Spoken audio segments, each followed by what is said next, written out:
Hi viewers, welcome to our channel. ప్రస్తుతం మనతో పాటు భరద్వాజ్ గారు సీనియర్ జర్నలిస్ట్ ఉన్నారు. వారితో ఒకసారి మాట్లాడదాం. సార్ నమస్కారం. నమస్తే అండి. సార్, ఇవాళ వైఎస్ఆర్ గారి 75వ జయంతి.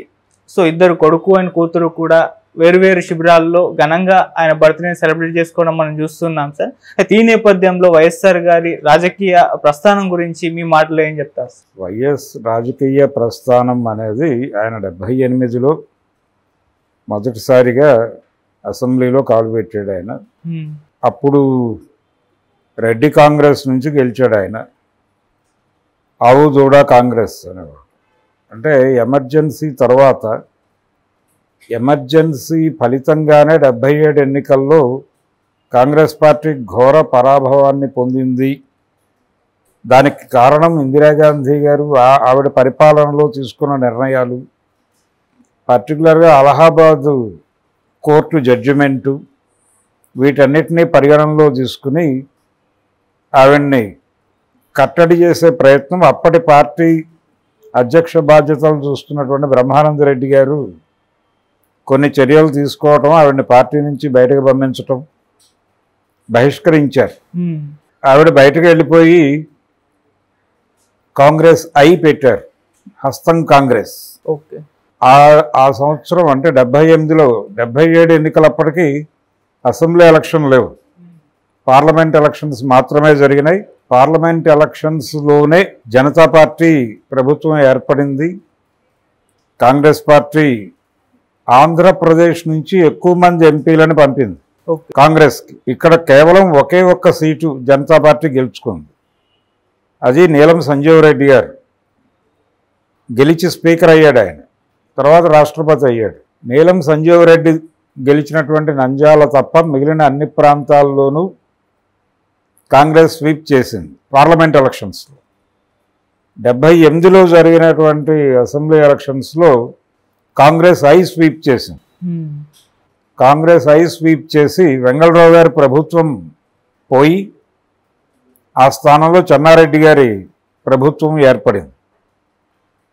నిజానికి ఆ ఎన్నికల్లో తనకు చాలా ప్రాధాన్యత లభిస్తుంది అని నాదెండ్ల భాస్కర్రావు గారు అనుకున్నాడు.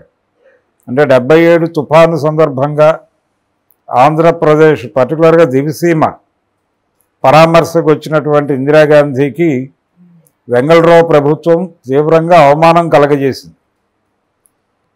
ఆ అవమానం జరిగిన సందర్భంలో ఆవిడని సపోర్ట్ చేస్తూ ఆవిడకి వెన్నుదన్నుగా ఉండి ఆ పర్యటన సక్సెస్ఫుల్గా నడిపినవాడు నాదెండ్ల భాస్కర్రావు.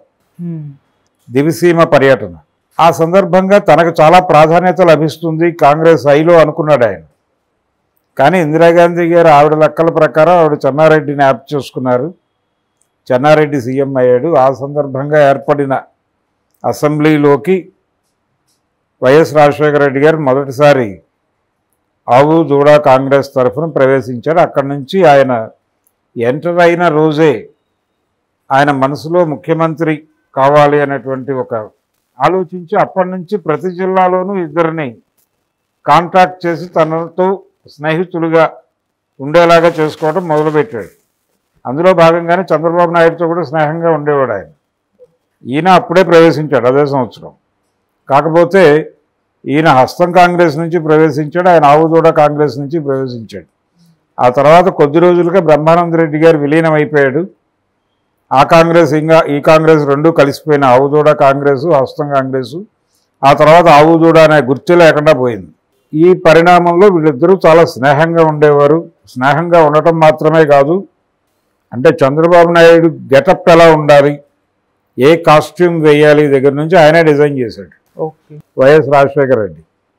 అలాగే ఈయన మొదటిసారి కారు కొనాలి అనుకున్నప్పుడు తను సపోర్ట్ చేసి ఫైనాన్షియల్గాను అలాగే ఆ కారు కొనడానికి సంబంధించి ఆ ఫైనాన్స్ ఏర్పాట్లు ఇవన్నీ ఆయనే చూసుకున్నాడు. చూసి చంద్రబాబు నాయుడు గారు మొదట కారు కొన్నది వైఎస్ సౌజన్యంతో సహకారంతో అనుకోవచ్చు. ఇది కూడా రికార్డెడే. వి హనుమంతరావు గారిని అడిగితే చెప్తాడు ఈ కథ. ఇలా మొదలైనటువంటి ప్రయాణం వైఎస్ది. తర్వాత ఆయన కాంగ్రెస్లోనే కొనసాగాడు. కాంగ్రెస్లోనే రకరకాల ఇబ్బందులకి గురయ్యాడు, అవమానాలు పడ్డాడు. నిజానికి 89లో కాంగ్రెస్ పార్టీ తెలుగుదేశం ప్రభావం నుంచి బయటపడి విజయం సాధించింది. అంటే రాష్ట్రం తెలుగుదేశం ప్రభావంలో ఉంది. అప్పటికి 2 ఎన్నికలు వరుసగా గెలిచింది టీడీపీ. 3వ ఎన్నిక కూడా గెలిచేయబోతున్నాను అని అనుకుంది. ఎన్టీ రామారావు గారు 3వ ఎన్నిక కూడా గెలిచి హ్యాట్రిక్ కొట్టబోతున్నారు అని అనుకున్నాడు. ఈ మధ్య ఖమ్మంలో జరిగినటువంటి సభలో తెలంగాణ అసెంబ్లీ ఎన్నికల సందర్భంగా కేటీఆర్ గారు ప్రస్తావించాడు. ఇది కేసీఆర్ గారి గురువు ఎన్టీ రామారావు గారు హ్యాట్రిక్ కొట్టలేకపోయాడు, కానీ ఆయన శిష్యుడు హ్యాట్రిక్ కొట్టబోతున్నాడని చెప్పాడు ఆయన. అది జరగలేదు. ఆ రోజున అది జరగలేదు. 89 ఎన్నికల్లో తెలుగుదేశం ఓడిపోయి కాంగ్రెస్ గెలిచి మళ్ళీ చెన్నారెడ్డి గారే ముఖ్యమంత్రి అయ్యాడు. అయితే వైఎస్ రాజశేఖర రెడ్డి గారి పేరు అప్పుడు కూడా ఎజెండాలోకి వచ్చింది. ఆ తర్వాత చెన్నారెడ్డి గారి ప్లేస్లో నేదురుమల్లి జనార్దన్ రెడ్డి గారు ముఖ్యమంత్రి అయినప్పుడు కూడా వైఎస్ పేరు వినిపించింది. వైఎస్కి అవకాశం ఉంది అనే మాట వచ్చింది, కానీ అప్పుడు కూడా ఆయన్ని ఆ దరికి జారనివ్వలేదు. కారణం ఏంటంటే కేంద్రంలో ఉన్నటువంటి నాయకత్వం, అంటే ఢిల్లీ నాయకత్వంలో ఈయన వ్యతిరేకులు ఉన్నారు. కోట్ల విజయభాస్కర్ రెడ్డితో ఈయనకి గొడవ ఉండేది, రాయలసీమ గొడవ. అలాగే కోట్ల విజయభాస్కర్ రెడ్డి కొంత ఈయన్ని కంట్రోల్ చేసే ప్రయత్నం చేశాడు వైఎస్ని. ఓకే. దీంతో పాటు నరసింహారావు గారికి కొంత వ్యతిరేకత జొప్పించారు వైఎస్ మీద. ఇవన్నీ పనిచేసి నేదురుమల్లి జనార్దన్ రెడ్డి సీఎం అయ్యేటప్పుడు నేదురుమల్లి రాజ్యం నడుస్తూ ఉండగా ఆ తర్వాత మళ్ళీ ముఖ్యమంత్రి మార్పు నిర్ణయం, మళ్ళీ విజయభాస్కర్ రెడ్డి గారు వచ్చాడు. మళ్ళీ విజయభాస్కర్ రెడ్డి గారు వచ్చినప్పుడు కూడా వైఎస్ని కంట్రోల్ చేసే ప్రయత్నమే జరిగింది. ఈ క్రమంలో ఇన్ని ఇబ్బందులు ఎదుర్కొని కాంగ్రెస్లోనే ప్రతిపక్షంగా ముద్రపడ్డాడు. ఎందుకు మీరు వైఎస్ని కట్టడి చేయాలనుకుంటున్నారు అంటే ఆయన చెప్పిన అప్పటి రీజన్ ఏంటంటే వైఎస్ కొంచెం ఫ్యాక్షనిస్ట్ స్వభావం ఉన్నటువంటి కుటుంబం నుంచి వచ్చాడు. ఆయన్ని అంటే రౌడీ ఎలిమెంట్గా ప్రొజెక్ట్ చేసే ప్రయత్నం జరిగేది. ఓకే. ఆ ప్రయత్నం మాటను ఆయన్ని పక్కకు తప్పించే కార్యక్రమం నడిచేది. దీంతో అప్పుడు కూడా ఆయనకు అవకాశం దక్కలేదు. ఆ తర్వాత కోట్ల విజయభాస్కర్ రెడ్డి గారి చేతుల మీదుగా తిరిగి రామారావు గారికి అధికారం అప్పచెప్పారు 94. ఆ తర్వాత జరిగినటువంటి ఎన్నికల్లో చంద్రబాబు నాయుడు గారు గెలిచారు. దాంతో కాంగ్రెస్ పార్టీకి 10 ఏళ్ల పాటు అధికారానికి దూరంగా ఉండాల్సిన పరిస్థితి వచ్చింది. ఈ అధికారానికి దూరంగా ఉండి కాంగ్రెస్ తిరిగి అధికారంలోకి రావటానికి ప్రధానంగా కృషి చేసిన వాడు వైఎస్ రాజశేఖర రెడ్డి. వైఎస్ రాజశేఖర రెడ్డి పాదయాత్ర కావచ్చు, ఆ పాదయాత్ర కంటే ముందు ఆయన ఆంధ్రప్రదేశ్లో ప్రజలు ఏ సమస్యతో ముందుకొచ్చినా వెళ్ళి వాళ్ళకు అండగా నిలబడే ప్రయత్నం చేశాడు. ఇది ఒక రకంగా 89 ఓటమి తర్వాత ఎన్టీ రామారావు గారు అనుసరించిన పద్ధతి. ఆ పద్ధతి అనుసరించడం ద్వారా ఆయన తిరిగి అధికారంలోకి రాగలిగాడు. ఆ పద్ధతిని ఈయన అడాప్ట్ చేసుకున్నాడు వైఎస్ రాజశేఖర రెడ్డి. అడాప్ట్ చేసుకుని స్నో వైట్ భూములు గొడవ ఉంది చీరాల దగ్గర. అంటే స్నో వైట్ అనేటువంటి కంపెనీ, అక్కడ ఈ ఉప్పు పండించేటువంటి రైతులు ఉన్నారు. ఆ భూముల్లోకి స్నో వైట్ అనేటువంటి ఒక కంపెనీ ఎంటర్ అయిపోయి వాళ్ళందరినీ ఇబ్బంది పెట్టేటువంటి సందర్భంలో ఈ స్నో వైట్ వ్యతిరేక ఉద్యమం జరిగినప్పుడు వైఎస్ రాజశేఖర రెడ్డి వెళ్ళి అక్కడ కూర్చున్నాడు. చంద్రబాబు నాయుడు గారి పరిపాలనలో వరల్డ్ బ్యాంక్ పాలసీల అమల్లో భాగంగా ప్రైవేటైజేషన్ ప్రోగ్రాం చాలా ఊపు మీదకి వెళ్ళి ప్రజల్ని, అంటే చాలా ప్రాంతాల్లో భూముల్ని కార్పొరేట్ పరం చేస్తున్నటువంటి సందర్భంలో ఈయన జనం తరఫున నిలబడే ప్రయత్నం బలంగా చేశాడు వైఎస్ రాజశేఖర రెడ్డి. అది ఇండివిజువల్ కెపాసిటీలోనే చేశాడు ఆయన. ఈ క్రమంలో జాతీయ పార్టీని, ఒక ప్రాంతీయ పార్టీని ఎదుర్కోవాలనుకున్నప్పుడు దాన్ని కూడా ప్రాంతీయ పార్టీ లెవెల్కి తీసుకొచ్చేస్తే తప్ప కుదరదు అని ఒక కొత్త సిద్ధాంతాన్ని కాంగ్రెస్ పార్టీకి ఆయన రుచి చూపించి ఈ క్రమంలోనే 2004 ఎన్నికలకు వెళ్ళారు. 2004 ఎన్నికల్లో మొత్తం రాష్ట్ర వ్యాప్త ప్రచారం ఆయన భుజాల మీద వేసుకుని చేశాడు. అయినప్పటికీ సీల్డ్ కవర్ రాజకీయం అనేది కాంగ్రెస్ పార్టీలో ఉండేది. ఎవరు సీఎం కావాలనేది ఢిల్లీ నుంచి అధిష్టానం సీల్డ్ కవర్లో పంపిస్తే దాన్ని ఓపెన్ చేసి సిఎల్పి లీడర్ వీరుని ప్రకటించే పరిస్థితి. ఈ కండిషన్లో ఎవరి పేరు వస్తుంది అనేది చిన్న కన్ఫ్యూజన్. ఎన్నికల కంటే ముందు నుంచి 3 పేర్లు వినిపించినాయి. అప్పుడు ఎం సత్యనారాయణరావు, డి శ్రీనివాస్, వైఎస్ రాజశేఖర రెడ్డి. ఈ ముగ్గురులో అంటే వైఎస్, డిఎస్, ఎంఎస్ అనే వరుసలో ఒక ప్రోగ్రాం నడిచినప్పుడు ఎం సత్యనారాయణరావు గారు స్వయంగా విజయవాడలో ఐలాపురంలో ప్రెస్ మీట్ పెట్టి నన్ను ఈ రొంపిలోకి దింపకండి అన్నాడు. ఆ పేరు కట్ అయిపోయి 2 పేర్లే నిలబడ్డాయి, డిఎస్, వైఎస్ అని. బట్ ఎన్నికల్లో గెలుపు సాధించిన తర్వాత కూడా కన్ఫ్యూజన్ అయ్యి అధిష్టానం అప్పటికి పిసిసి ప్రెసిడెంట్గా డిఎస్ ఉన్నాడు, ఆయన పేరు ప్రతిపాదించవచ్చు అని చాలామంది మాట్లాడారు. అంటే పాత వైఎస్ వ్యతిరేకులు ఉన్నారు కాంగ్రెస్ పార్టీలో బలంగా, వాళ్ళందరూ కూడా దీన్ని ఈ ఆర్గ్యుమెంట్ని ముందుకు తీసుకొచ్చిన సందర్భంగా వైఎస్లో ఒక చిన్న ఆలోచన, ఒకవేళ నేను ఈసారి సీఎంను కాకపోతే ఎట్టి పరిస్థితుల్లోనూ కాంగ్రెస్ పార్టీని వదిలిపెట్టేసి ప్రాంతీయ పార్టీ పెట్టుకుని ఆ ప్రాంతీయ పార్టీకి సపోర్ట్గా ఒక పేపరు ఛానల్ పెట్టుకుని ఈ లెవెల్ డిజైనింగ్ జరిగింది ఆ శిబిరంలో. ఈ డిజైనింగ్ జరుగుతుండగా ఢిల్లీ నుంచి వైఎస్ పేరు సీల్డ్ కవర్లో వచ్చింది. ఓకే, దాన్ని డి శ్రీనివాస్ గారే చదివి వినిపించాడు ప్రపంచానికి. అలా ఆయన ముఖ్యమంత్రి అయిన తర్వాత కూడా ఆయన సేఫ్ అవ్వలేదు. ఈయన 1వ కృష్ణుడు మాత్రమే, 2వ కృష్ణుడు జైపాల్ రెడ్డి అనే ప్రచారం మొదలైంది. జైపాల్ రెడ్డిని అడిగారు కృష్ణా పుష్కరాల సందర్భంగా. వైఎస్ ముఖ్యమంత్రి అయిన తర్వాత కృష్ణా పుష్కరాలు జరిగినాయి విజయవాడలో.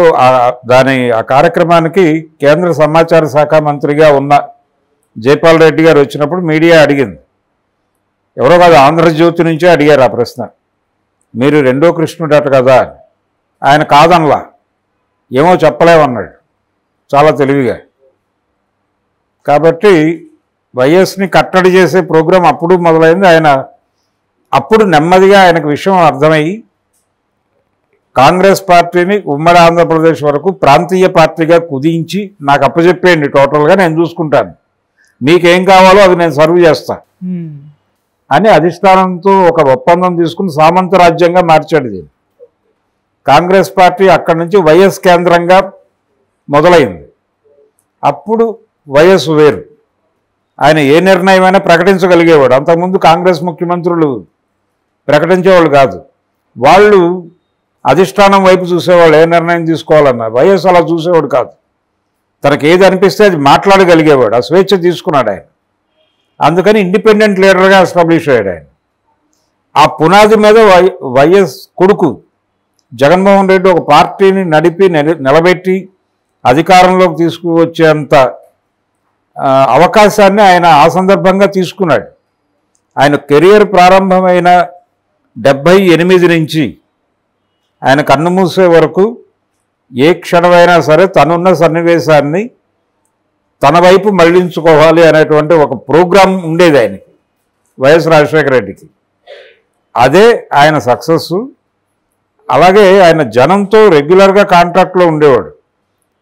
క్యాంప్ ఆఫీస్లో రెగ్యులర్గా పొద్దున్నే 11 వరకు ఆయన జనంతో మాట్లాడేవాడు. మాట్లాడటం అనేది ఆయనకు చాలా ఉపయోగపడింది. ఆయన 2వసారి గెలుపుకు దోహదపడినటువంటి అంశాల్లో అది కూడా ఉంది. వైఎస్ జగన్మోహన్ రెడ్డి మొన్న ఓడిపోవడానికి కారణం కూడా అదే, ఆయన జనంతో కాంట్రాక్ట్లో లేకపోవటమే. రెగ్యులర్గా కాంట్రాక్ట్లో ఉండటం మాత్రమే కాదు, ఎవరైనా ఏదైనా ఇష్యూ మీద వెళితే ఆ ఇష్యూలో నిర్ణయం ప్రకటిస్తే కాంగ్రెస్ పార్టీకి, కాంగ్రెస్ ప్రభుత్వానికి ఇబ్బంది వస్తుందని తెలిసినా దాని మీద స్పందించేవాడు ఆయన. స్పందించి దీనికి ఇలా చేసుకుంటే మీకు పని అవుతుంది, నా పరిధి ఇది అని చెప్పేవాడు ఓపెన్గా. వెనకాల ఉన్నటువంటి ఐఏఎస్ అధికారులు కంగారు పడేవారు, ఇదేంటి ఇలా మాట్లాడేస్తున్నాడు ఈయన అని. మనం చేయలేనప్పుడు వాళ్ళకి ఎలా చేసుకోవాలో చెప్పాలి కదా అనేవాడు. అదొకొకసారి ఆయన పార్టీ ఆలోచనలను దాటి కూడా అవతల వాళ్ళకి సలహాలు చెప్పేవాడు. అలాగే డిపెప్ కుంభకోణంలో సూర్యుడి పేరు వచ్చినప్పుడు అతను ఆ రోజు గైర్హాజరయ్యాడు. మీడియా ముందుకు వచ్చాడు ఈయన. ఆ జనం అడిగారు, రిపోర్టర్లు అడిగారు, ఏంటంటే సూర్యుడు కనిపించడం లేదు అని. అదే ఇది వచ్చింది కదా ఈ స్కామ్ అతనికి, దాంతో కంగారు పడి వచ్చి ఉండడు, రమ్మని చెప్తాలేండి, ఇలాంటివి వస్తే తట్టుకొని నిలబడాలి, కానీ తన అంటే నా సంబంధం లేదు అనేది ప్రూవ్ చేసుకోవాలి కానీ భయపడి పారిపోతే ఎలాగా అన్నాడు మీడియా ముందే. ఆ బయట ఇప్పటికీ దొరుకుతుంది. ఈ లెవెల్లో ఉండేది ఆయన గొడవ. అందుకని జనం అతన్ని అంటే ఏదైనా మాట్లాడగలడు, ఏదైనా సలహా చెప్పగలడు, ఒక రకంగా మొండి మనిషి అనే ఒక ఇమేజ్ సంపాదించుకుని దాని మీద తన సినిమా నడిపాడు ఆయన వైఎస్ రాజశేఖర రెడ్డి. అది అలాంటి ముఖ్యమంత్రులు మనకి కాంగ్రెస్ పార్టీలో కనిపించరు. ఇప్పుడు దాదాపు రేవంత్ రెడ్డి కూడా అదే పద్ధతిని అడాప్ట్ చేసుకునే ప్రయత్నం చేస్తున్నాడు. అందుకనే తెలంగాణలో కూడా వైఎస్ జయంతి సందర్భంగా అక్కడ ఛాయాచిత్ర ప్రదర్శన ఏర్పాటు చేశారు గాంధీ భవన్లో. దానికి వెళ్ళాడు ఆయన. ఇప్పుడు 4 సాయంత్రం మంగళగిరిలో జరగబోతున్నటువంటి జయంతి వేడుకల్లో పాల్గొనడానికి వెళ్ళాడు. అంటే వైఎస్ నమూనాని అడాప్ట్ చేసుకోవడం కోసం ఒక తహతహ కనిపిస్తోంది ఆయనలో. అంటే ఈ లెవెల్ అడ్మిరేషన్ కలిగించిన వాడు వైఎస్ రాజశేఖర రెడ్డి. అతని సక్సెస్ అది. అంటే ప్రతి జిల్లాలోనూ తనకి 2 స్నేహితులు ఉండాలి అనే కార్యక్రమంలో భాగంగా జక్కంపూడి రామ్మోహన్ రావు, కన్నా లక్ష్మీనారాయణ ఈ బ్యాచ్ అంతా అలా వచ్చింది. జక్కంపూడి రామ్మోహన్ రావు ద్వారా వంగవీటి మోహన్ రంగా కాంట్రాక్టు, రంగాతో కూడా సన్నిహితంగా ఉన్నాడు. అలాగే ఆయన హత్య సందర్భంగా కొన్ని వివాదాలు వచ్చినప్పటికీ తదనంతరమైన వెళ్ళి అక్కడ నిలబడి మాట్లాడగలిగాడు. ఆయన మాట్లాడి అంటే కాంగ్రెస్ పార్టీ హస్తం కూడా ఉంది ఆయన హత్యలో అనేది కదా వినిపించిన మాట ఆ రోజున. కానీ తను వెళ్ళి ఆ శిబిరంలో నిలబడి నెమ్మదిగా తన వైపు అటెన్షన్ని గ్రాప్ చేసుకోగలిగాడు వైఎస్ రాజశేఖర రెడ్డి. అది ఆయన టాలెంట్. అందుకని వైఎస్ ఆంధ్రప్రదేశ్ రాజకీయాలకు సంబంధించి ఒక సొంత గొంతు ఉన్నటువంటి కాంగ్రెస్ నాయకుడిగా ఆయన ఎప్పటికీ ఉంటాడు. ఎటువంటి ఇమేజ్ ఉన్నప్పటికీ ఆయన ముఖ్యమంత్రి అయింది తన కష్టంతోనే పార్టీని అధికారంలోకి తెచ్చాడు. తను కష్టపడే పార్టీని నడిపాడు. అలాగే ఆ తర్వాత జరిగినటువంటి ఎన్నికల్లో 2009 ఎన్నికల్లో యూపీఏ రెండోసారి అధికారంలోకి రావడానికి కూడా ఈయన కృషి ఉంది. కేంద్రంలో మన్మోహన్ రెండోసారి ప్రధాని కావడం వెనకాల కూడా వైఎస్ కృషి ఉంది. ఈ లెగసీని అంటే ఆయన ఏర్పాటు చేసినటువంటి ఈ పద్ధతిలోనే ఉన్నటువంటి ఆ బలాన్ని స్వీకరించి ఈయన పార్టీని నడపగలిగాడు జగన్మోహన్ రెడ్డి. కాకపోతే ఇప్పుడు ఎవరు లెగసీ ఎవరు కంటిన్యూ చేస్తారనేది చర్చ. ఇద్దరు ఆయన కూతురు కొడుకు ఇద్దరు చెరోవైపు ఉన్నారు. కాంగ్రెస్ పార్టీ నుంచి ఈవిడ చేస్తోంది, వైఎస్ఆర్సీపీ నుంచి ఆయన కూడా జయంతి వేడుకలు ఘనంగా నిర్వహించే ప్రయత్నం చేస్తున్నాడు అన్ని ప్రాంతాల్లో.